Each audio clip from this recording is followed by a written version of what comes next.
I always thought the sound of a sewing machine was the heartbeat of my life. A soft, steady rhythm that kept me going even when nothing else did. In the little apartment above Maple Avenue, where the windows rattled whenever buses passed by and the scent of freshly baked bread from the corner bakery drifted up every morning, that machine was the only thing that never left me. Not even when people did. I remember the morning everything truly began. The day that would eventually split my heart open so quietly, I didn't even notice the wound until it was too late. The sun hadn't risen yet, just a pale streak of orange pushing against the dark sky. I had barely slept. My fingers were sore, my eyes stung from straining under the yellow desk lamp, but I kept sewing. Every stitch sank deep into the fabric like a whispered prayer. Let this be enough. Let it remind her of home. The wedding gown was spread across my lap, glowing faintly in the lamplight. I had spent the whole night adding lace, adjusting pleats, softening the neckline the way Ariana used to like when she was younger. She always said lace made her feel like a princess in a cloud. I smiled to myself because even though she hadn't said those words in over 20 years, I still remembered. I stitched the final hem just as dawn touched the sky. My hands trembled. Not from exhaustion but from the heaviness of hope. I wanted her to see the love sewn into the fabric. I wanted her to recognize me again, not as the person she had grown away from, but as the mother who once carried her everywhere, who stayed up nights to fix her school costumes, who patched her jackets, who tried to give her a childhood that didn't feel as cheap as our reality. When I wrapped the gown gently in a white cotton sheet, I paused for a moment with my hands resting on it. It was beautiful, simple, yes, but beautiful in a way that expensive dresses sometimes aren't. It wasn't made in a boutique. It wasn't shipped from Paris or hand-beaded by a team of professionals. But it had something they didn't. Every sacrifice I had ever made. I pressed my forehead against the covered dress as if it could tell me what Ariana would say. Maybe she would smile. Maybe she would tear up. Maybe she would hug me like she used to. Back before she traded innocence for ambition. Or maybe I already knew better. I carried the dress carefully downstairs and into the morning chill. Charlotte's air was crisp that day, tinged with the smell of pine and distant car exhaust. I held the dress close to my chest as I walked toward the bus stop, the cotton sheet fluttering in the breeze. Every few minutes, I would lift the corner of the sheet just to reassure myself the gown was still perfect. By the time I reached Ariana's townhouse, clean white brick, polished black door, gold knocker shaped like an oak leaf, I felt both nervous and proud. I had raised her alone after all. After Marcus died all those years ago, it was just me and her against a world that always seemed too big and too cold. I taught her strength. I taught her survival. I taught her resilience. And she took those lessons and built a life far beyond anything I ever dreamed. Maybe too far. Her door opened before I could knock twice. She stood there, framed by sunlight bleeding in from behind her. Ariana always carried herself like she owned every room she walked into. Chin high, shoulders back. A grace that came from years of pretending she wasn't born into struggle. Her friends were behind her. Perfect hair, perfect nails, perfect tiny coffee cups balanced between their manicured fingers. They all looked like the women I used to see in magazines at the supermarket checkout, the ones I never imagined my daughter would stand among. "Oh," Ariana said, smiling faintly. "Mom, you're early." I lifted the dress a little, smiling. "I finished it. I wanted you to have it today so you'd have time to try it on." Her friends leaned in, curious. I could see their eyes scanning the wrapped bundle in my arms. Their subtle smirks. Their judgment. They didn't even try to hide it. Ariana stepped closer. "Is that the dress?" I nodded eagerly. "Yes, sweetheart. I stayed up all night. I hope you love." I never finished my sentence. She tugged the sheet open before I could stop her. The gown unfolded slightly, revealing the lace and carefully embroidered bodice. For a moment she stared. Just for a moment. And then, her lips curled. "Mom, this looks like a dress for poor people." The word struck me so hard I felt something inside me tilt. Behind her, two of her friends stifled a laugh. One whispered something I couldn't make out, but I knew it wasn't kind. Ariana lifted the dress higher between two fingers like it was something dirty. "I can't wear this," she said, shaking her head. "I told you I wanted something elegant. Something modern. Something professional looking." Professional looking. For a wedding. I tried to swallow the lump in my throat. Ariana, I worked so hard on this. I can't wear it, Mom, she said, louder now, annoyed. I mean, look at it. She let it fall, right into the trash bin by the doorway. My heart stopped. The dress hit the crumpled papers and empty boxes with a soft thud that echoed inside my ribs like a scream. I stared at the trash can, then at her. She didn't look guilty.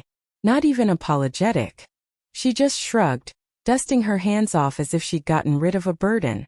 Mom, please don't make a big deal out of it, she said, turning back to her friends. My designer gown arrives tomorrow. The one from Paris. Her friends gasped in excitement. Their voices blended into a humming blur behind me.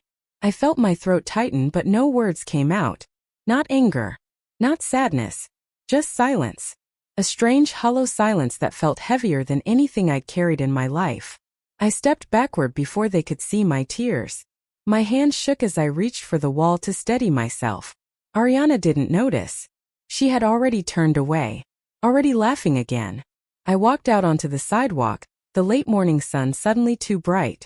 My feet moved without me telling them to. The lump in my throat felt like a stone. I wrapped my arms around myself because there was nothing left to hold. I didn't look back.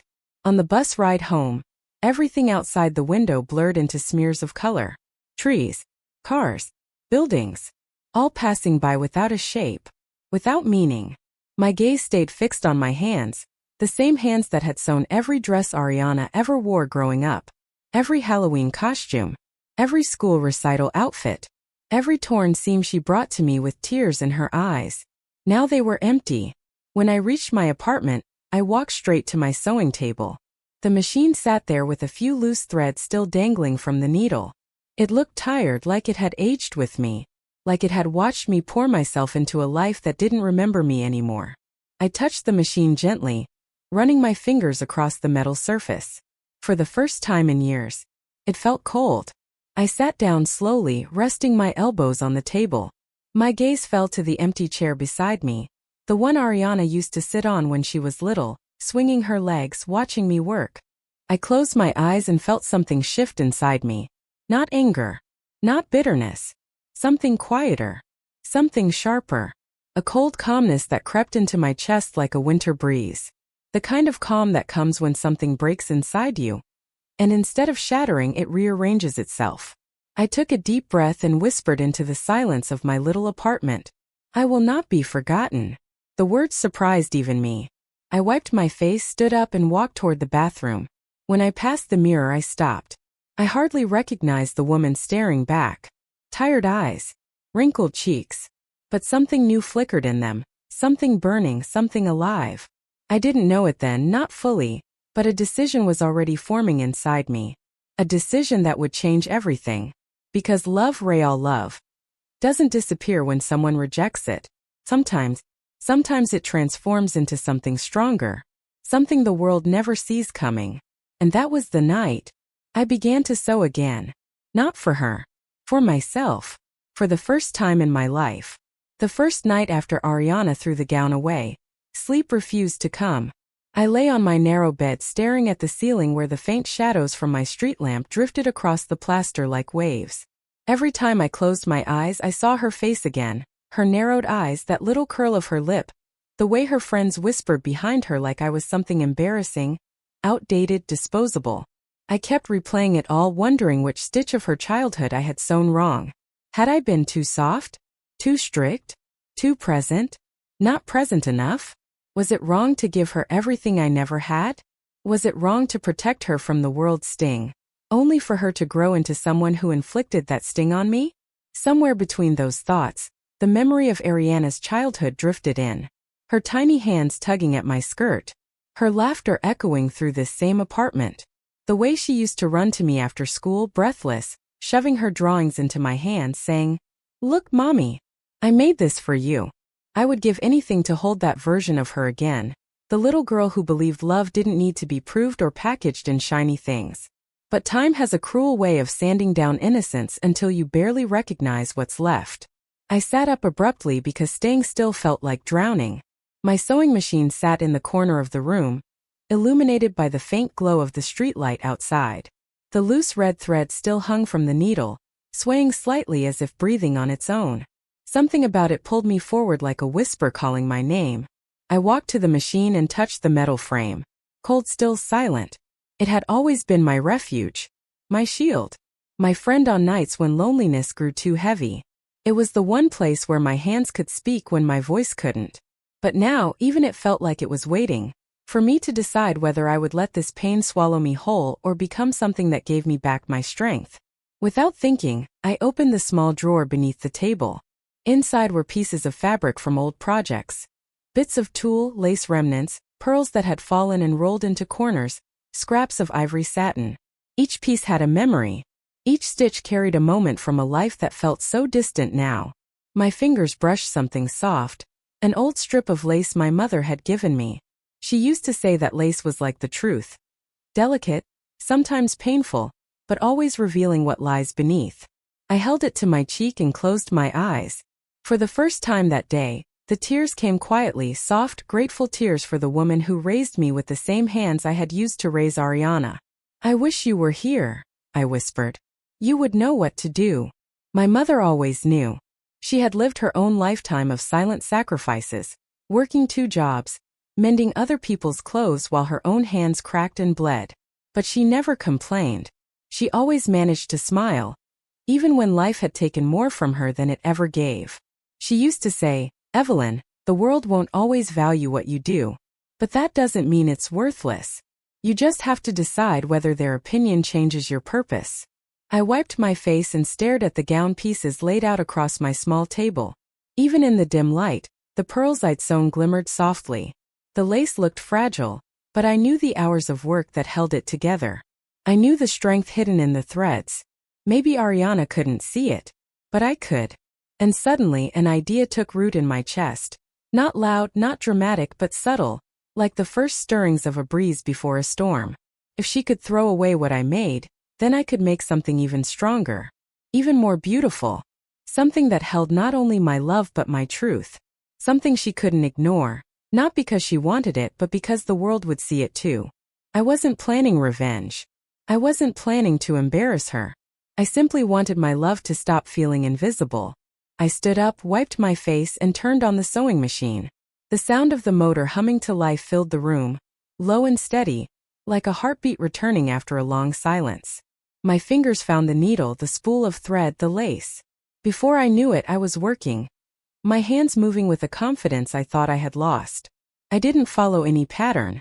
I didn't sketch anything. I simply listened to the hurt, the memories, the longing, the anger, the love that refused to die. Every stitch was a confession. Every fold was a prayer. Every bead was a memory of a mother who never stopped trying. Hours slipped by. The clock ticked toward midnight. My back ached, my eyes burned, but I didn't stop. For the first time in years, I wasn't sewing for money. I wasn't sewing for Ariana. I wasn't sewing for necessity. I was sewing for myself. When I finally paused to rest, I realized something unexpected. I felt lighter. Not forgiven, not healed, but lighter. Like each stitch had taken a piece of my pain and transformed it into something else. Something that belonged to me. The next morning, sunlight spilled across my workspace. The room felt warmer, calmer. I touched the half-finished gown and felt a fierce protectiveness rise inside me. Not for Ariana's sake. Not for the wedding's sake. But for the part of me I had been ignoring for decades. The woman who had dreams once, who had talent, who was more than just someone's mother. I realized then that the dress Ariana threw away had never been the end of something. It was the beginning. Because when someone breaks your heart in silence, you don't always shatter. Sometimes, you sharpen. Later that week, a neighbor stopped by to return a dish I'd loaned her months ago. She took one look at the gown on my table and gasped. "Lord, Evelyn, that's breathtaking." Her words washed over me in a way I hadn't expected. I didn't glow with pride. I didn't feel triumphant. I simply felt seen. It had been a long time since anyone had truly seen me. When she asked who the dress was for, I answered without thinking. "For someone who forgot me," I said softly. "But who will remember?" My neighbor didn't understand. She didn't have to. When she left, I returned to my machine and continued working. Night after night, stitch after stitch, thread after thread. And somewhere in those quiet hours, I made a silent promise. I would not let Ariana's rejection be the end of my story. I would not be discarded like the dress she threw away. I had a voice. I had a purpose. I had a truth. And at her wedding, I would let that truth speak. Not through anger. Not through shouting. Not through revenge. But through a gown so radiant, so full of love, sacrifice, and dignity, that even she wouldn't be able to look away. And that was how the beginning of everything started. Not with a fight. Not with a confrontation. But with the soft hum of a sewing machine. And a mother who refused to disappear. The first night after Ariana threw the gown away, sleep refused to come. I lay on my narrow bed staring at the ceiling where the faint shadows from my street lamp drifted across the plaster like waves. Every time I closed my eyes I saw her face again, her narrowed eyes, that little curl of her lip, the way her friends whispered behind her like I was something embarrassing, outdated, disposable. I kept replaying it all, wondering which stitch of her childhood I had sewn wrong. Had I been too soft? Too strict? Too present? Not present enough? Was it wrong to give her everything I never had? Was it wrong to protect her from the world's sting, only for her to grow into someone who inflicted that sting on me? Somewhere between those thoughts, the memory of Ariana's childhood drifted in. Her tiny hands tugging at my skirt. Her laughter echoing through this same apartment. The way she used to run to me after school, breathless, shoving her drawings into my hands, saying, "Look, Mommy, I made this for you." I would give anything to hold that version of her again. The little girl who believed love didn't need to be proved or packaged in shiny things. But time has a cruel way of sanding down innocence until you barely recognize what's left. I sat up abruptly because staying still felt like drowning.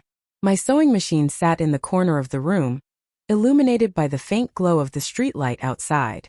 The loose red thread still hung from the needle, swaying slightly as if breathing on its own. Something about it pulled me forward like a whisper calling my name. I walked to the machine and touched the metal frame. Cold, still, silent. It had always been my refuge. My shield. My friend on nights when loneliness grew too heavy. It was the one place where my hands could speak when my voice couldn't. But now, even it felt like it was waiting for me to decide whether I would let this pain swallow me whole or become something that gave me back my strength. Without thinking, I opened the small drawer beneath the table. Inside were pieces of fabric from old projects. Bits of tulle, lace remnants, pearls that had fallen and rolled into corners, scraps of ivory satin. Each piece had a memory. Each stitch carried a moment from a life that felt so distant now. My fingers brushed something soft, an old strip of lace my mother had given me. She used to say that lace was like the truth. Delicate, sometimes painful, but always revealing what lies beneath. I held it to my cheek and closed my eyes. For the first time that day, the tears came quietly, soft, grateful tears for the woman who raised me with the same hands I had used to raise Ariana. "I wish you were here," I whispered. "You would know what to do." My mother always knew. She had lived her own lifetime of silent sacrifices, working 2 jobs, mending other people's clothes while her own hands cracked and bled. But she never complained. She always managed to smile, even when life had taken more from her than it ever gave. She used to say, "Evelyn, the world won't always value what you do. But that doesn't mean it's worthless. You just have to decide whether their opinion changes your purpose." I wiped my face and stared at the gown pieces laid out across my small table. Even in the dim light, the pearls I'd sewn glimmered softly. The lace looked fragile, but I knew the hours of work that held it together. I knew the strength hidden in the threads. Maybe Ariana couldn't see it, but I could. And suddenly an idea took root in my chest. Not loud, not dramatic, but subtle, like the first stirrings of a breeze before a storm. If she could throw away what I made, then I could make something even stronger, even more beautiful. Something that held not only my love but my truth. Something she couldn't ignore, not because she wanted it but because the world would see it too. I wasn't planning revenge. I wasn't planning to embarrass her. I simply wanted my love to stop feeling invisible. I stood up, wiped my face, and turned on the sewing machine. The sound of the motor humming to life filled the room, low and steady, like a heartbeat returning after a long silence. My fingers found the needle, the spool of thread, the lace. Before I knew it, I was working, my hands moving with a confidence I thought I had lost. I didn't follow any pattern. I didn't sketch anything. I simply listened to the hurt, the memories, the longing, the anger, the love that refused to die. Every stitch was a confession. Every fold was a prayer. Every bead was a memory of a mother who never stopped trying. Hours slipped by. The clock ticked toward midnight. My back ached, my eyes burned, but I didn't stop. For the first time in years, I wasn't sewing for money. I wasn't sewing for Ariana. I wasn't sewing for necessity. I was sewing for myself. When I finally paused to rest, I realized something unexpected. I felt lighter. Not forgiven, not healed, but lighter. Like each stitch had taken a piece of my pain and transformed it into something else. Something that belonged to me. The next morning, sunlight spilled across my workspace. The room felt warmer, calmer. I touched the half-finished gown and felt a fierce protectiveness rise inside me. Not for Ariana's sake. Not for the wedding's sake. But for the part of me I had been ignoring for decades. The woman who had dreams once, who had talent, who was more than just someone's mother. I realized then that the dress Ariana threw away had never been the end of something. It was the beginning. Because when someone breaks your heart in silence, you don't always shatter. Sometimes, you sharpen. Later that week, a neighbor stopped by to return a dish I'd loaned her months ago. She took one look at the gown on my table and gasped. "Lord Evelyn, that's breathtaking." Her words washed over me in a way I hadn't expected. I didn't glow with pride. I didn't feel triumphant. I simply felt seen. It had been a long time since anyone had truly seen me. When she asked who the dress was for, I answered without thinking. "For someone who forgot me," I said softly. "But who will remember?" My neighbor didn't understand. She didn't have to. When she left, I returned to my machine and continued working. Night after night, stitch after stitch, thread after thread. And somewhere in those quiet hours, I made a silent promise. I would not let Ariana's rejection be the end of my story. I would not be discarded like the dress she threw away. I had a voice. I had a purpose. I had a truth. And at her wedding, I would let that truth speak. Not through anger. Not through shouting. Not through revenge. But through a gown so radiant, so full of love, sacrifice, and dignity, that even she wouldn't be able to look away. And that was how the beginning of everything started. Not with a fight. Not with a confrontation. But with the soft hum of a sewing machine. And a mother who refused to disappear. People say wounds appear suddenly, but that's not true. They grow quietly like cracks under paint, hidden at first, easy to ignore, until one day they split wide enough for the whole world to see. When I look back now, I realize Ariana didn't break my heart the day she threw the wedding dress away. No, that wound had been forming for years, like a slow ache inside my ribs, one I kept pretending was nothing. The truth is, she had been drifting from me long before that morning. I saw it in small ways first, a tone here, a pause there, the way she stopped calling me mama and started calling me mom, then mother, then nothing at all unless someone else was around to hear her sound proper. I noticed how she flinched when I hugged her in public, how she gently stepped back if my apron smelled like fabric glue or starch, how her eyes softened with pity rather than love whenever she saw the calluses on my fingers. There were signs. They had always been there. But I chose to see the girl she had been, not the woman she was becoming.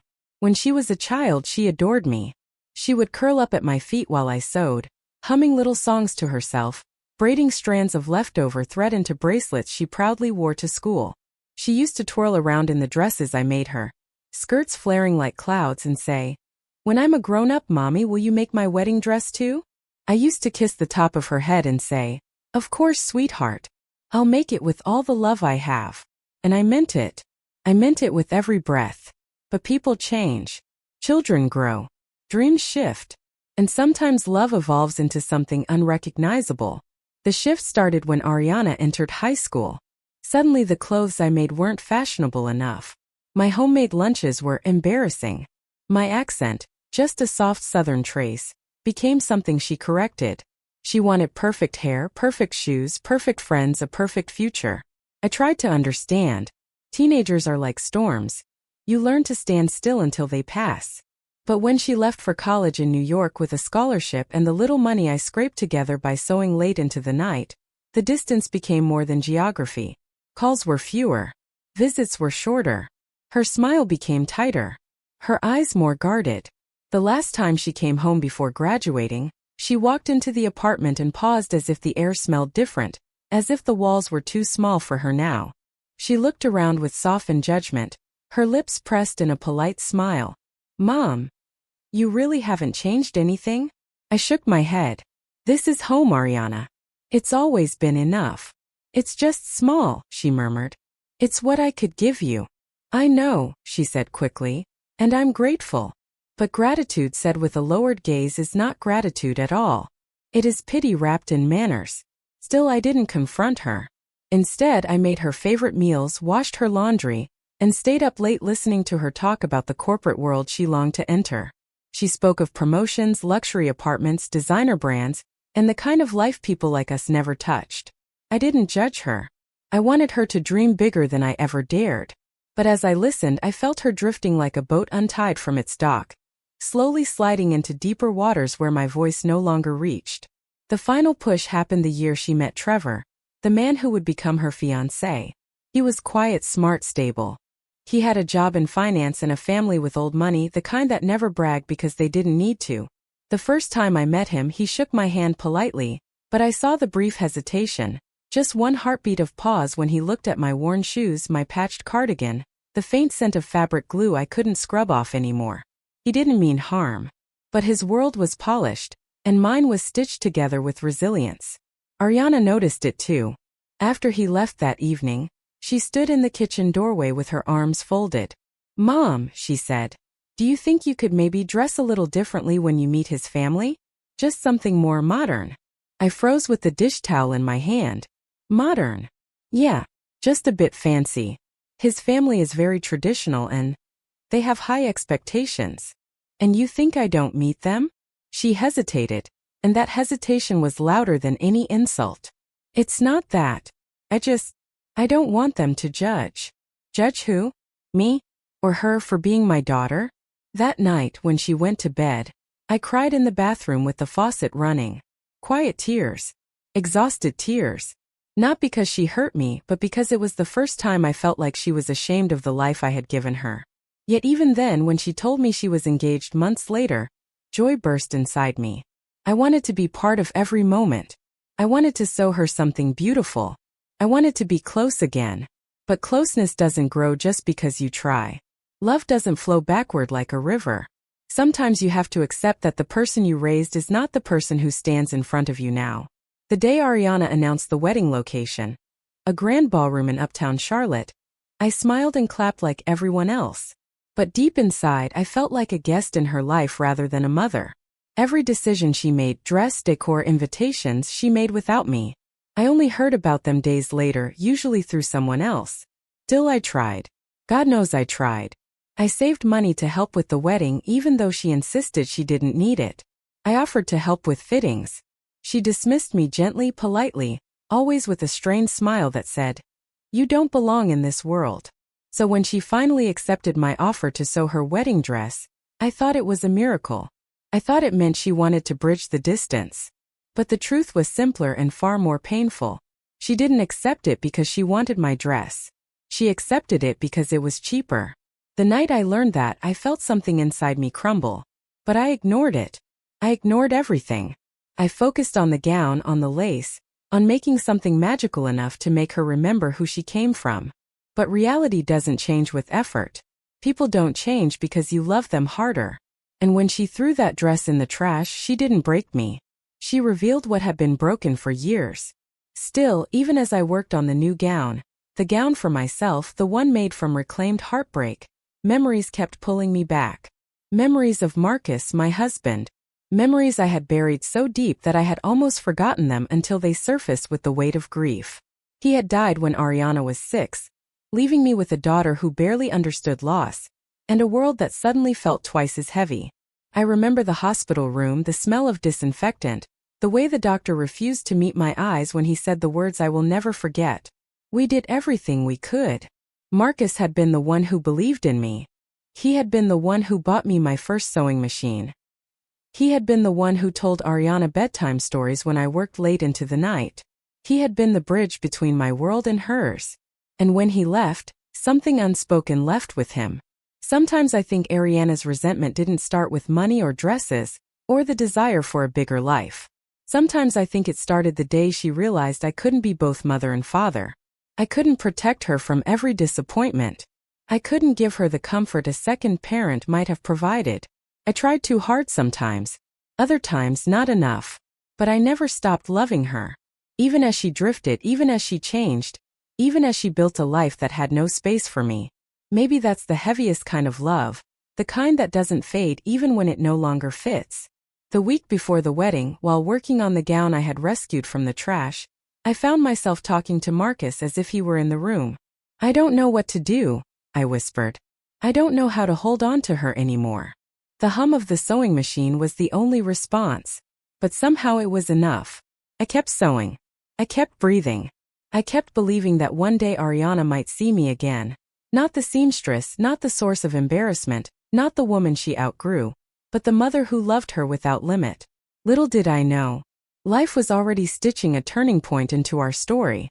Something was coming. A moment that would unravel years of distance. A moment that would either break us completely or sew us back together. The days that followed were strangely quiet.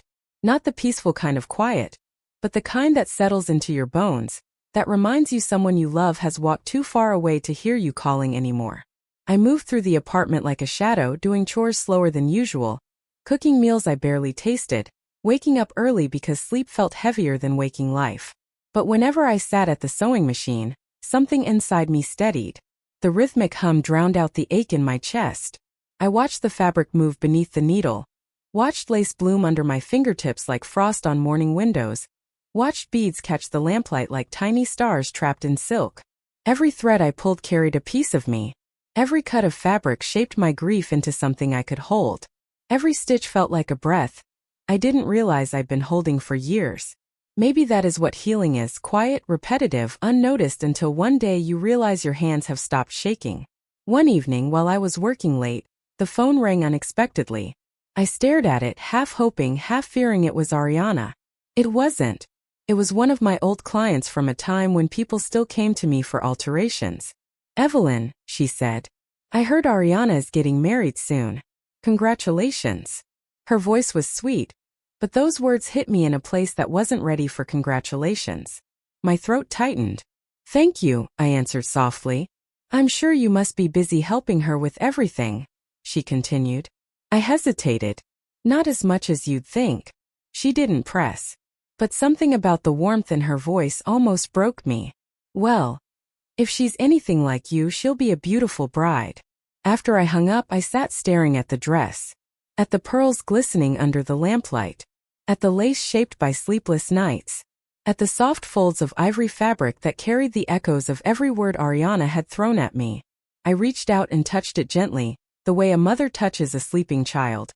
Not to wake them, but just to feel that they're still there. For a long time I sat like that, hand resting on the gown, listening to the quiet, listening to my own breathing, listening to the faint city sounds outside my window. And then, without warning, a memory pressed into my chest like a weight. Ariana was 6 years old. The night Marcus died. We had just left the hospital. The wind was cold, and the streetlights flickered against the pavement. Ariana's small hand was tucked inside mine, her fingers sticky with the remnants of the candy one of the nurses had given her. She didn't understand what death meant. Not really. She only knew her father wasn't coming home again. I remember how she looked up at me, her eyes wide with fear. "Mommy, who's going to fix things now?" The question nearly split me open. I knelt down right there on the sidewalk, pulled her close, and said with a steadiness I did not feel, "I will. I promise." Her little arms wrapped around my neck. She trusted me completely, without hesitation, without doubt. In that moment I vowed to be everything she needed, even if it broke me. And maybe it did. Maybe that vow was the beginning of everything, the love, the loss, the distance, the quiet heartbreak. Because when you promise a child you'll fix everything, they eventually grow to expect you always will. Even when you can't. Even when fixing them means breaking yourself. Back in the present, as I sat in my dimly lit sewing room, I realized something that made my hands tremble. Ariana didn't grow ashamed of me because she hated me. She grew ashamed because somewhere along the way, she learned that love wasn't enough to protect you from judgment. And I had never taught her otherwise. I kept her safe. I kept her sheltered. I kept her soft while I carried the weight of everything that could have hardened her. Maybe she mistook my sacrifices for weakness. Maybe she mistook my silence for shame. Maybe she mistook my worn hands for a life she needed to rise above. But I had built that rise for her. I had stitched the foundation she walked on. I had given her everything I had, even when I had nothing left for myself. Understanding this didn't make the pain easier, but it made it clear. Love doesn't always fail. Sometimes it just grows in a direction you don't recognize anymore. That night, the apartment felt too quiet again, so I opened the window. The cool breeze brushed against my face, carrying the faint scent of pine from the trees lining the street.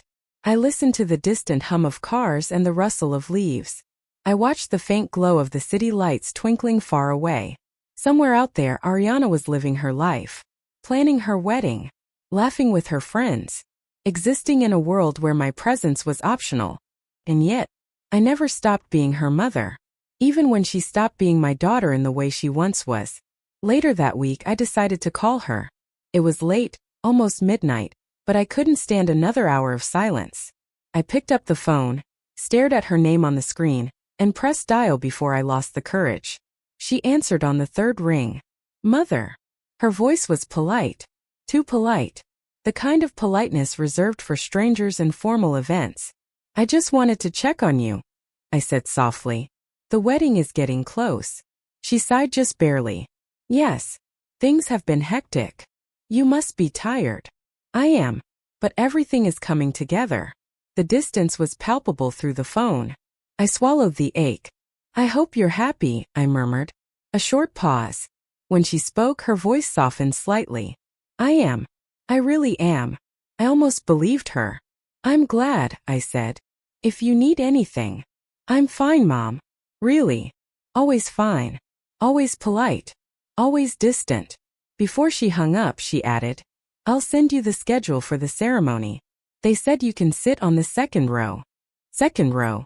For the mother of the bride. I closed my eyes. Oh, I whispered. Of course. Thank you for letting me know. She didn't hear the tremble in my voice. Or maybe she did and chose to ignore it. When the call ended, I sat for a long time with the phone in my hand, listening to the silence she left behind.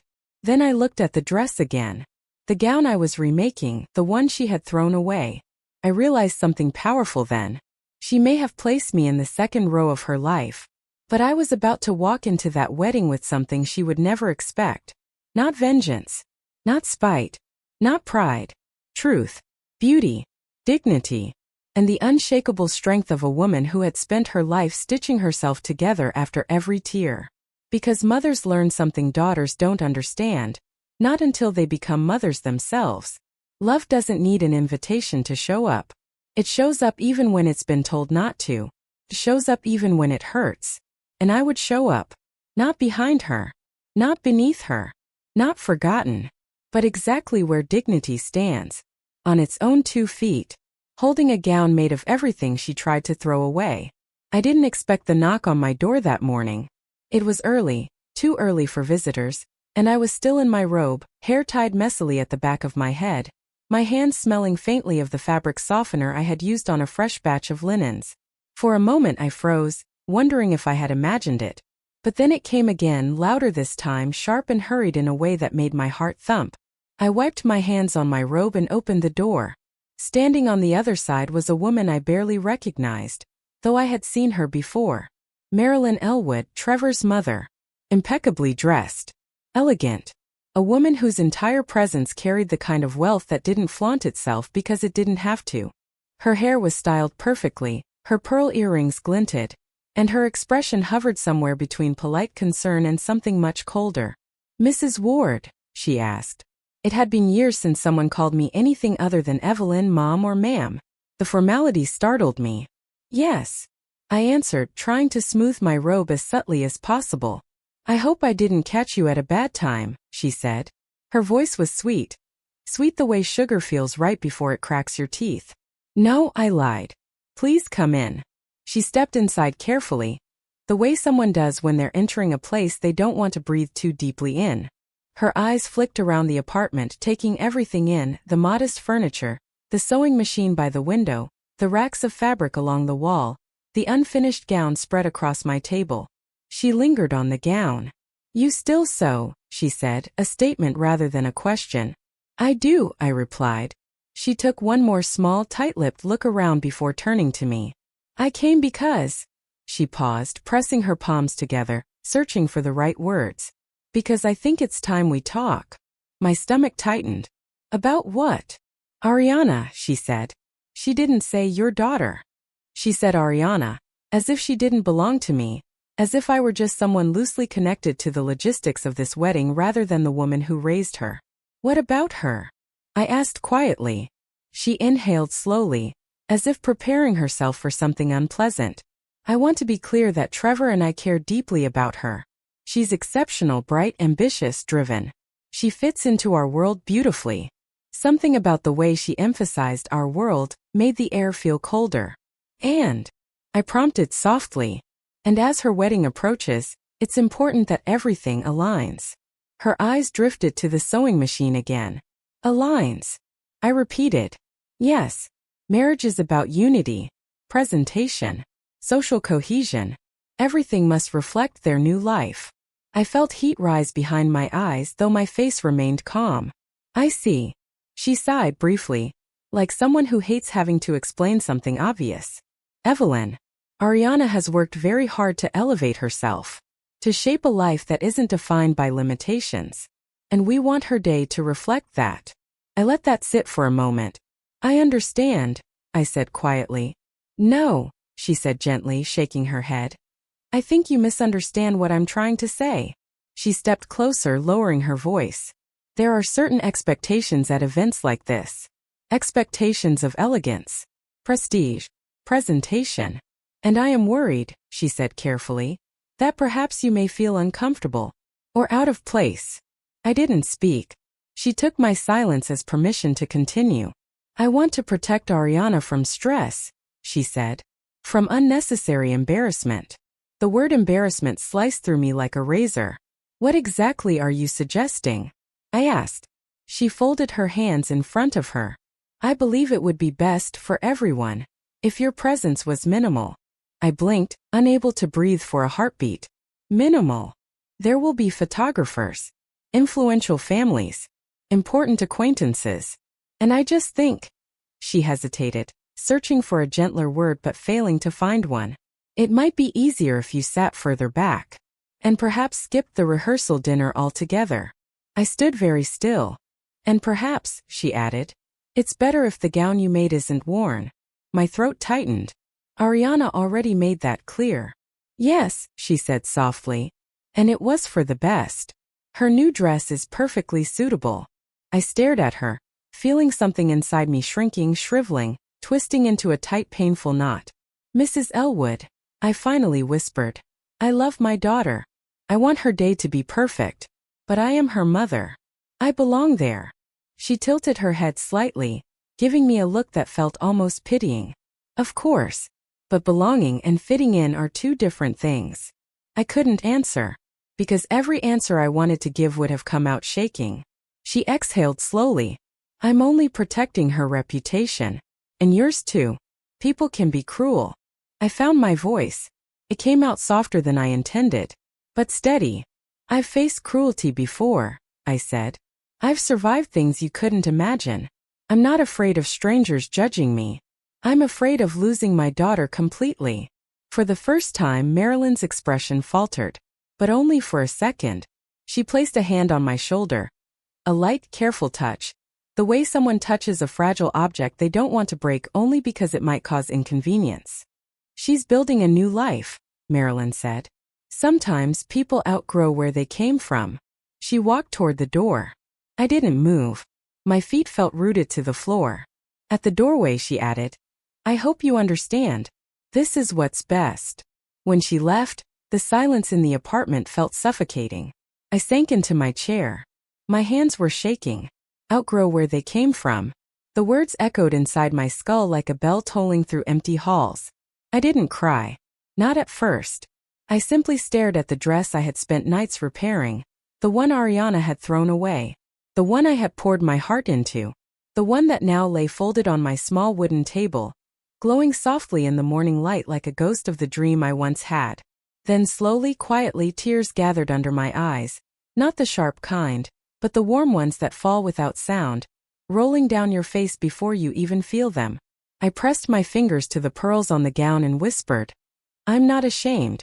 Not of my life. Not of what I built. Not of who I am." The gown didn't answer, but it didn't need to, because in that moment, something inside me shifted. I had spent so many years shrinking myself to avoid making Ariana uncomfortable. I had folded myself smaller each time she stepped further away.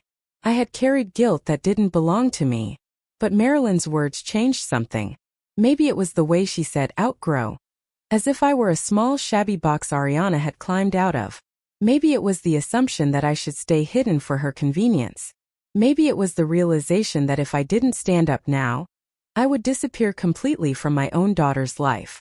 Whatever it was the final stitch. The one that closed the seam. The one that turned pain into resolve. I stood up slowly, wiped my face, and looked at the gown again. "I will attend," I whispered. "I will show up. Not to embarrass her. Not to fight her. But because I am her mother." My voice steadied. And I refused to disappear. After Marilyn left, the apartment no longer felt like home. It felt smaller, dimmer, like her presence had scraped something off the walls. I moved through the room slowly, touching the edges of furniture as if grounding myself to a life someone else had just tried to erase. For years I believed silence was strength. That holding pain quietly meant endurance. That staying humble meant love. But humility when abused becomes invisibility. And invisibility when prolonged turns into a kind of death. I sat by the window watching people pass on the street below. Their footsteps echoed faintly, each one moving briskly through their morning. I wondered if any of them knew what it felt like to be asked to disappear from your own child's happiness. To be told, with elegance and politeness, that you don't belong beside the one you gave life to. A part of me wanted to crumble. Another part wanted to scream. But instead I stared at my hands worn, scarred, callous from years of sewing. Hands that fed, raised, protected, held, comforted. Hands that were now being deemed unworthy to hold my daughters. The hurt was so deep it felt like a hollow cavern opening inside my chest. But beneath the ache something else stirred. Resolve. A kind of quiet fire. I stood up and walked back to the gown lying on the table. I ran my fingers over the lace, tracing every delicate pattern, every bead, every fold. My tears dried slowly, leaving faint salt lines on my cheeks. I inhaled deeply, the scent of fabric and thread familiar enough to soothe me. Then I heard it, the soft buzz of my phone vibrating on the counter. Ariana. Her name flashing on the screen sent a jolt through my body. Not joy, not fear, but something complicated. Something knotted between hope and dread. I wiped my face, steadied my breath, and answered. "Hello." Her tone was rushed, almost breathless. "Mother? Are you busy?" "Busy? No. But broken, yes." Still I swallowed it down. "No," I said gently. "What's wrong?" Nothing's wrong. She exhaled shakily. Are you okay?" The question stunned me. Maybe she sensed something. Maybe Marilyn had said something. Maybe she heard the slight tremor in my voice earlier. Or maybe, for a brief fragile moment, the little girl inside her resurfaced. The girl who once crawled into my lap whenever something troubled her. "I'm all right," I whispered. "You sound tired," she said. "I've been working," I answered, looking at the gown. "On some things." "Oh." Silence followed. Heavy, awkward, unfamiliar. "Listen, I wanted to ask something." My fingers tightened around the phone. "Go on." She hesitated. Long enough to make my heart beat louder. "Trevor's family is well. They're having the rehearsal dinner tomorrow night. The Elwoods, the Carsons, some of their close friends." She paused. "I told them you wouldn't attend." My throat closed. "I see. I just thought," her voice wavered, "it might be overwhelming for you." For me. Overwhelming. Not because she didn't want me there, but because she didn't want me seen there. "I'm used to overwhelming things," I said softly. "Life hasn't been gentle." "I know," she said quickly. "I didn't mean, Mother. I just don't want you uncomfortable. Or embarrassed." The words slipped out before I could stop them. Silence again. Long. Hurtful. Revealing. Ariana, I whispered. Did your future mother-in-law come to speak with you? About me. Another pause. Then a quiet, yes. My chest tightened painfully, like someone had wrapped a band of iron around my ribs. What did she say? I asked, though I knew.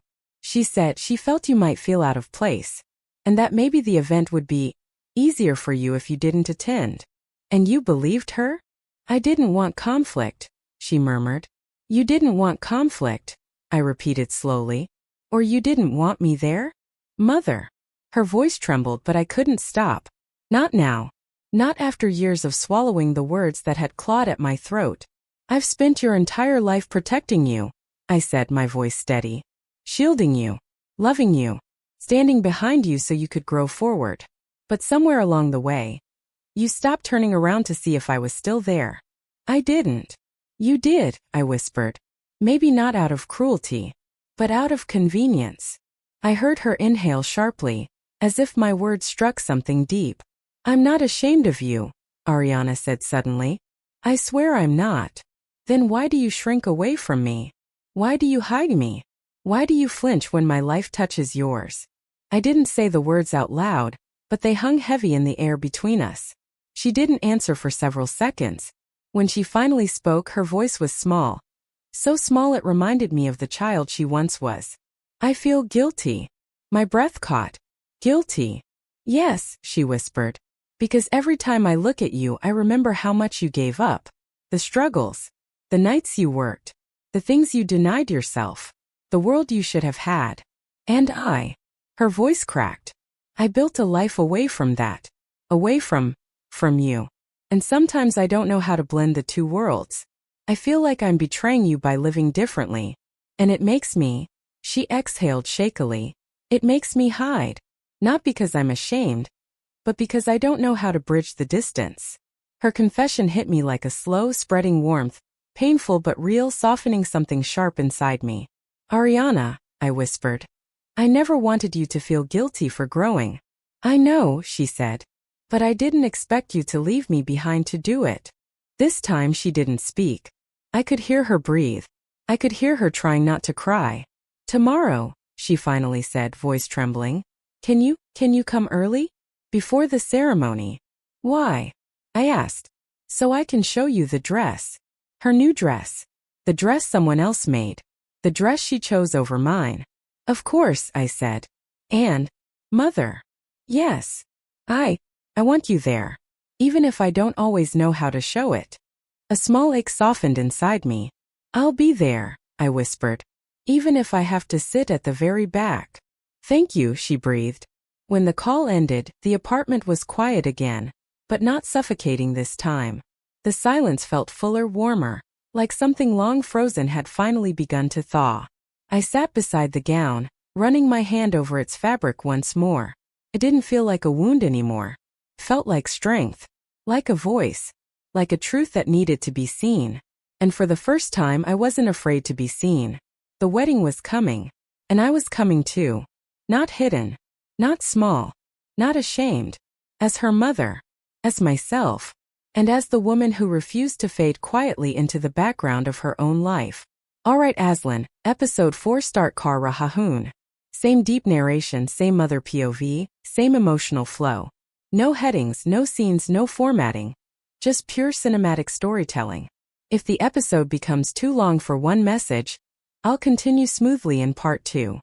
The morning before the rehearsal dinner, I woke up earlier than usual. For a long moment I simply lay there, staring at the ceiling where faint sunlight filtered through the curtains. Something in the air felt different, unsettled, like the sky holding back a storm it wasn't ready to release. Maybe it was nerves. Maybe it was fear. Or maybe it was the fragile thread of hope Ariana had extended during our call the night before. A small trembling thread, but a thread nonetheless. I moved slowly through the apartment, making tea, folding a freshly dried batch of linens, brushing my hair with deliberate care. My hands kept pausing, unsure whether today would bring healing or another quiet heartbreak. Whenever I thought of Marilyn's cold eyes, my chest tightened. But then I remembered Ariana's voice cracking ever so slightly, and something softened inside me again. I didn't know how things would unfold, but I knew I had to show up with dignity, with grace, and with the truth of who I was. I chose a simple navy blue dress, long sleeves, modest neckline, nothing extravagant but elegant in its own way. I took extra time to smooth my hair, pin it behind my ears, and apply a touch of lip balm. I wasn't dressing to impress anyone. I was dressing to remind myself that I belonged, not because anyone allowed me to, but because I had earned my place through years of sacrifice. As I stood before the mirror, I saw traces of who I used to be. Youth softened into maturity, dreams tempered by reality, strength born from necessity. My reflection didn't look fragile. It looked steady. Still, my heart thudded heavily as I gathered my things and stepped out the door. The rehearsal dinner would take place later, but Ariana had asked me to come earlier, to see her dress, she said. A part of me was terrified. What if seeing her in someone else's gown deepened the wound I was trying so desperately to close? What if she regretted calling me? What if Marilyn interfered again? But I went anyway, because mothers go, even when their hearts are shaking. The venue was a large estate. Iron gates, immaculately trimmed hedges, fountains carved from stone. The kind of place where footsteps echo on marble, and whispers vanish into chandeliers. The kind of place people like me rarely enter unless they're carrying trays or setting tables. I stood at the entrance for a moment, taking a slow breath before pressing the intercom. A polite voice granted me access, and the gates swung open. As I walked through the courtyard, I felt eyes on me. Staff members moving briskly, decorators adjusting floral arches, caterers unloading trays. No one said anything, but I could see the flicker of curiosity in their expressions. A woman who didn't belong. Not in their world. Not among their polished surfaces. But I kept walking. Inside, the mansion was cool and bright, sunlight spilling across glossy floors. Someone directed me upstairs to a large suite where Ariana was getting ready for her final fitting. My hand trembled slightly as I knocked. For a heartbeat, nothing happened. Then the door opened, and there she stood. My daughter. Ariana looked beautiful in a way that twisted something deep inside me. Not the kind of beauty dependent on money or status, but the kind that reminded me she was still the child I once held, the girl I once braided ribbons for. Her hair was styled in soft waves, framing her face delicately. Her eyes widened when she saw me. "Mother," she breathed. For a moment, neither of us moved. Then she stepped aside, letting me enter. The room was filled with mirrors, soft lighting, and the faint scent of powder and perfume. On the mannequin near the corner stood her new wedding gown. Sleek, modern, expensive, everything Marilyn probably approved of. Ariana walked toward it slowly, her fingers brushing the skirt. "I wanted you to see it," she said. "Before tomorrow." I nodded, unable to find my voice. She turned toward me, her expression tight with nervousness.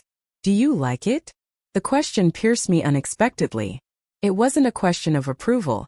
It was a question born from guilt, from fear, from the last remaining thread that connected us. "It's beautiful," I said softly. "You'll look stunning." Her shoulders lowered slightly, like she had been holding her breath. I stepped closer to the dress, studying the intricate beadwork, the smooth satin, the way the bodice shaped into a delicate silhouette. It was flawless, too flawless. So flawless it lacked something human, something real. My dress had been different, imperfect in tiny ways only a mother's hands could create, but full of love. As I stared at the new gown, I felt Ariana watching me carefully, quietly. "Mother," she said suddenly, "I'm sorry." The words were small, trembling, but real. I turned to her slowly.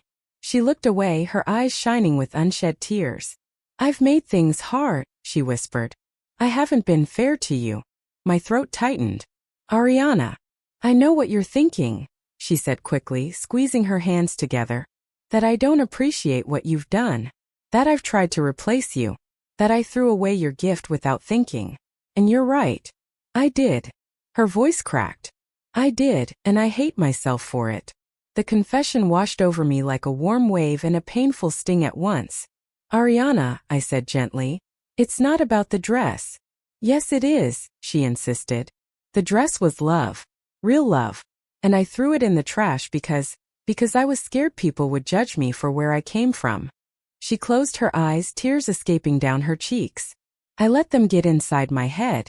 I let myself believe that your life, your sacrifices, your work made me small. But they didn't. They made me. Something inside me broke open at those words. I reached out, taking her hands in mine. Her fingers trembled. You don't have to apologize for growing, I whispered. But don't grow in a direction that makes you forget your roots. She swallowed hard. I know. I'm trying. For a long moment we simply stood there. Mother and daughter, hands clasped, years of distance pulsing quietly between us. Then she asked the question that nearly shattered me. Will you help me tomorrow? Her voice was soft, earnest. I know you're not doing the dress, but will you help me get ready? Hair, veil. Just be with me. My heart lifted and ached at the same time. I would be honored, I said. She smiled through her tears, and for a flicker of a moment, I saw the girl she had been. The child who used to twirl in homemade skirts. The one who asked me 100 questions a day. The one who believed love could fix anything. But the moment didn't last long. Because the door suddenly opened, and Marilyn walked in.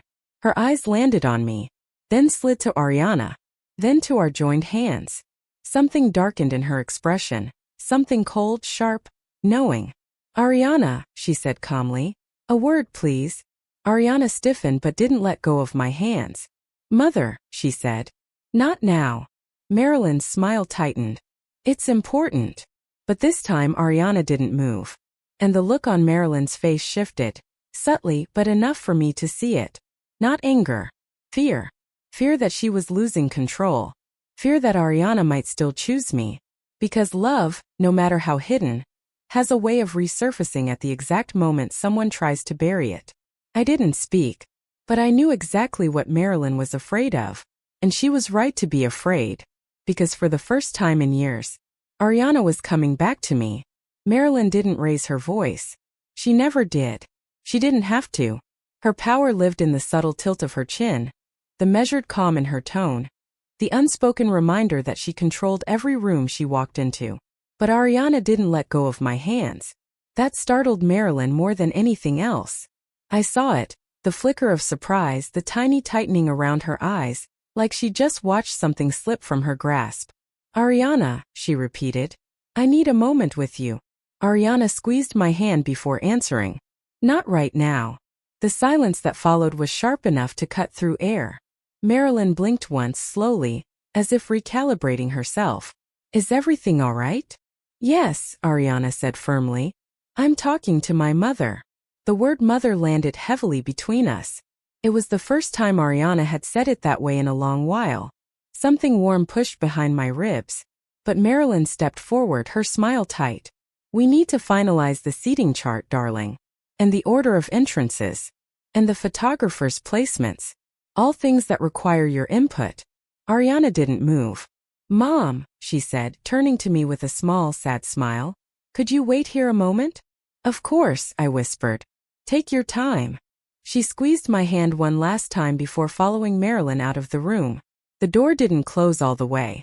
It stayed cracked, barely an inch, but enough for voices to leak through. I didn't mean to listen. But the moment I heard Marilyn's tone shift from sweet to sharp, my body froze. Ariana, she murmured. You cannot let her influence you right now. Influence me? Ariana whispered back, hurt threading through her voice. It took years to shape your life into something socially acceptable, Marilyn said quietly. We cannot have you slipping backward out of sentimentality. Backward. As if I were a step down a staircase. As if loving me was regression. My fingers curled into my palms. Mother, please don't talk about her like that, Ariana said, softer but firm. Why not? Marilyn replied. She is not our kind of people. The words stung, even though I had expected them. Our worlds are different, Ariana conceded. But that doesn't mean she deserves to be treated like she's invisible. Marilyn exhaled sharply. You're emotional today. That's why I told you to limit her presence. It complicates things. Complicates what? Ariana challenged. The way people perceive you, Marilyn said plainly. Your future. Your stability. Your image. My mother isn't an image, Ariana snapped, voice cracking. She's a person. A long pause followed. Then Marilyn spoke in a tone so cold it made my skin prickle. A person you outgrew. Everything inside me stilled. Ariana inhaled sharply. That's not true. Isn't it? Marilyn pressed. Look at your life, Ariana. Look at your environment. Your future husband. Your career. Nothing about your new world connects to her. She is from another life entirely. Another life. A discarded life. Marilyn continued, voice calm, cruel, certain. You need to stop carrying her like a loose thread. If you pull it too hard, everything unravels. My breath caught. Loose thread. Was that what I was? A flaw? An inconvenience? Something to snip away quietly? I gripped the edge of the table to steady myself. My legs trembled. But then Ariana answered, softly, trembling but undeniably. She's not a loose thread, she whispered. She's the one who stitched my whole life together. The words hit me so hard I almost sat down. I love her, Ariana continued. And I won't pretend she doesn't exist. Marilyn exhaled sharply, frustrated. Love doesn't erase differences. It doesn't erase how she looks next to you. How she fits. She fits because she's my mother. Ariana cut in, voice rising. And I'm done acting like she's not good enough. The air in the hallway shifted. Even from where I stood, I could feel Marilyn's anger simmering. You're making a mistake, Marilyn hissed. You're letting emotion cloud your judgment. No, Ariana said softly. I'm letting love guide it. There was a long, heavy silence. Finally Marilyn spoke again, this time in a cold, brittle whisper. If you choose her, you'll regret it. I closed my eyes. Every muscle in my body froze. Ariana's reply was barely audible, but full of aching strength. If I lose her, I'll regret it even more. Footsteps followed. Slow. Uneasy. Coming back toward the room. I stepped back from the door just as it opened. Ariana walked in first. Eyes red, face pale but determined. Then she looked at me. Mother, she whispered. I don't care what anyone says. Tomorrow you're standing with me while I get ready. The words trembled with vulnerability. But they were hers. And they were real. I reached for her cheek, my hand brushing away a tear she hadn't even noticed. You don't have to fight for me, I whispered. Yes, she said, taking my hand. I do. And I will. Behind her, Marilyn stood in the doorway, expression tight, jaw clenched, eyes simmering with the realization that she was losing control. But she wasn't my concern. My daughter was. Ariana took my hands again. Mother, will you come tomorrow morning? Early? Before anyone else? My throat tightened. Of course. And as I held her trembling fingers, something inside me shifted. Something I had buried long ago. Hope. Frail, flickering, but alive. Tomorrow was the wedding. And the Elwoods thought they controlled everything. They thought they could place me in the shadows. But they didn't know one thing. Love is not a guest to be moved around a seating chart. Love shows up. Always. And tomorrow. So would I. The morning of the wedding arrived with a quiet heaviness. The kind that settles over the world before something life-changing happens. I woke before dawn, not because of an alarm, but because my heart refused to rest. For a moment I sat on the edge of my bed, listening to the faint hum of the city outside. Cars in the distance, birds stirring awake, the soft rustle of trees against my window. This was the day my daughter would step into a new life. Then I stepped outside. I walked through it all quietly, like a steady thread pulled through chaos. Some people looked at me with polite confusion, not sure who I was. But I kept my chin lifted.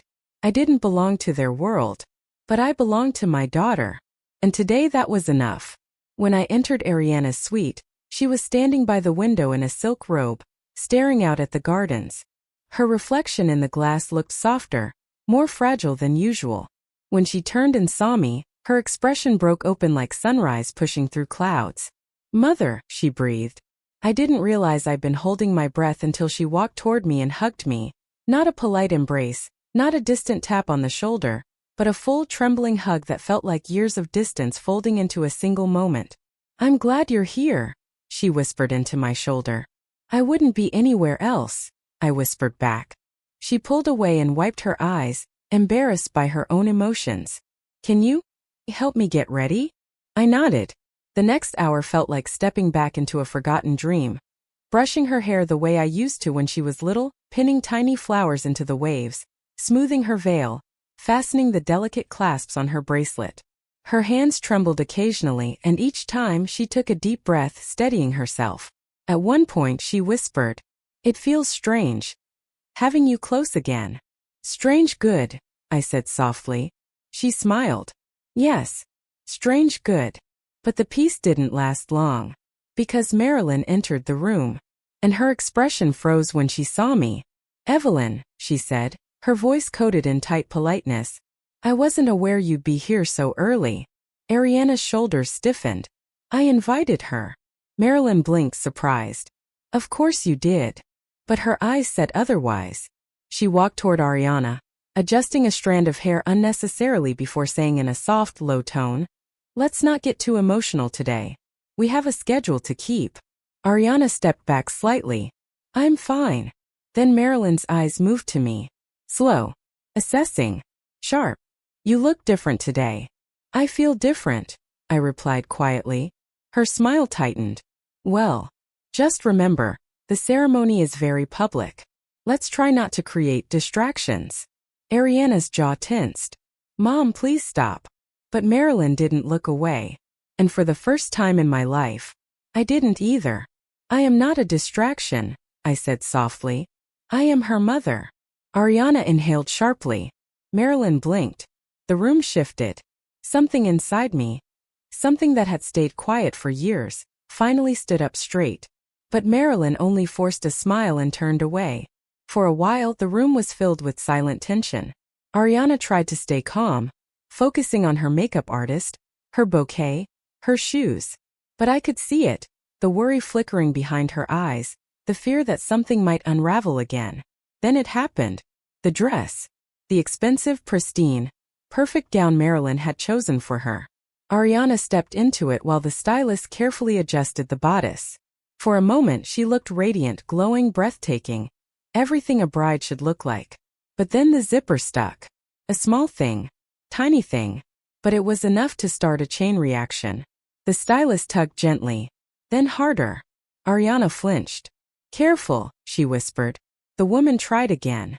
The zipper caught again. Marilyn's voice filled the room with tight panic. "What is the problem?" I think something is misaligned," the stylist muttered. "Misaligned?" Marilyn snapped. "This dress cost." "Mom, stop," Ariana said, her voice shaking. The stylist tugged once more. And the zipper snapped. A sharp, tiny crack, barely audible, but it sounded like thunder. Ariana gasped. The stylist froze. Marilyn's hand flew to her mouth, and I felt everything inside me turn still. The seam had split slightly, exposing delicate fabric beneath.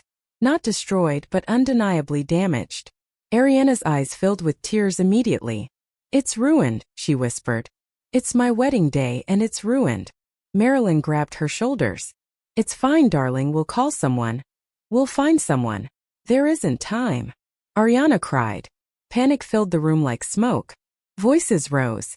Hands trembled. People rushed in and out. It felt like the whole world was collapsing around my daughter.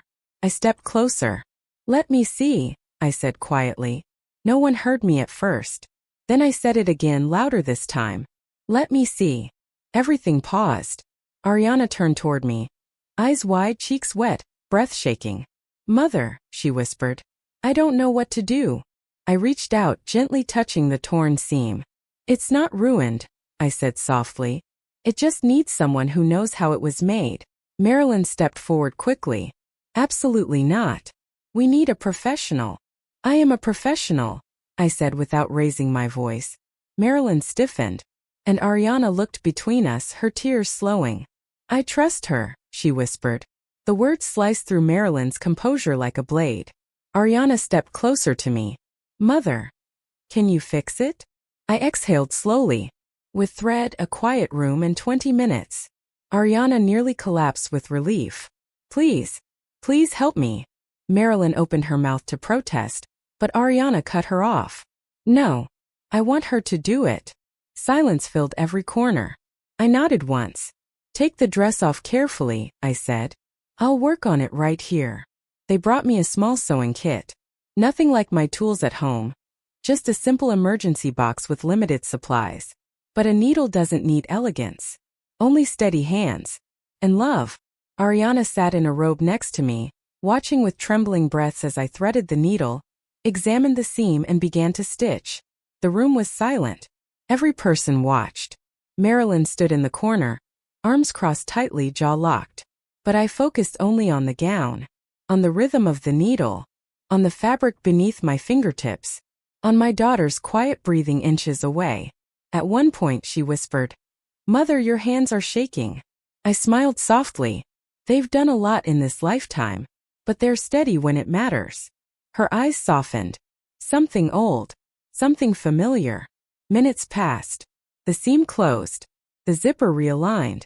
The gown transformed.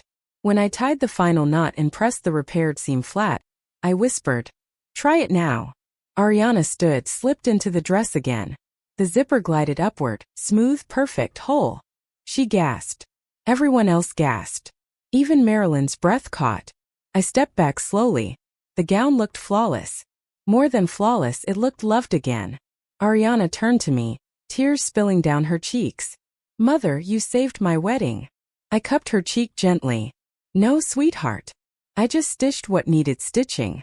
She hugged me, hard this time. Arms tight around my shoulders, sobbing into my neck with gratitude she had held back for years. When she finally pulled away, her voice broke. "You're not a loose thread," she whispered. "You're the whole fabric." Those words, those simple, trembling words, mended something inside me I thought was broken forever. The wedding began. Ariana walked down the aisle shimmering like moonlight, holding her bouquet with steady hands. Trevor's face lit up when he saw her. The guests whispered in awe. Cameras flashed. And I sat in the front row. Not the second. Not hidden. Not minimized. The front row where a mother belongs. Throughout the ceremony, Ariana kept glancing at me. Small, quiet glances full of apology and love and gratitude all mixed together. After the vows, after the cheers, after the kiss that sealed her new beginning, she came to me. The crowd watched. She took my hands, pulled me close and whispered, "I'm sorry for all the years I forgot who you were. But I remember now. I'll never forget again." My voice trembled as I answered, "I never stopped being here. Even when you stopped looking." She touched her forehead to mine, tears pooling again. "I'm taking you with me," she whispered. "Into my new life. Not behind me. Beside me." And for the first time in so long I believed her. Because love, real love, doesn't die when people drift apart. It waits. Quietly. Patiently. Like a thread still connected even when stretched thin. The reception lights glowed warm and golden. Guests laughed. Music filled the room. But all I could feel was a soft peace settling inside me. The kind that comes when something wounded finally begins to heal. Later that night, Ariana walked up to me with her new husband at her side. "Mother," she said, "I want to introduce you properly. To everyone." And she did. She held my hand. She lifted her chin. And she said proudly, "This is Evelyn Ward. My mother. My strength. My foundation. The woman who made me who I am." People turned. Eyes softened. Respect filled the air around me. Marilyn stood at a distance, watching with a quiet, frozen expression. But she said nothing. Because she had lost. Not to me. Not to conflict. Not to pride. She lost to love. Simple, stubborn, unbreakable love that had finally found its way back into the open. At the end of the night, when the guests began to leave and the lights dimmed, Ariana hugged me one final time before stepping into her new life. "I love you, Mother," she whispered. And for the first time in a long time, there was no distance in her voice. Only truth. "I love you too," I whispered. "Always." Because love doesn't fade when forgotten. It waits. It learns. Forgives. And sometimes, it gets the ending it deserves.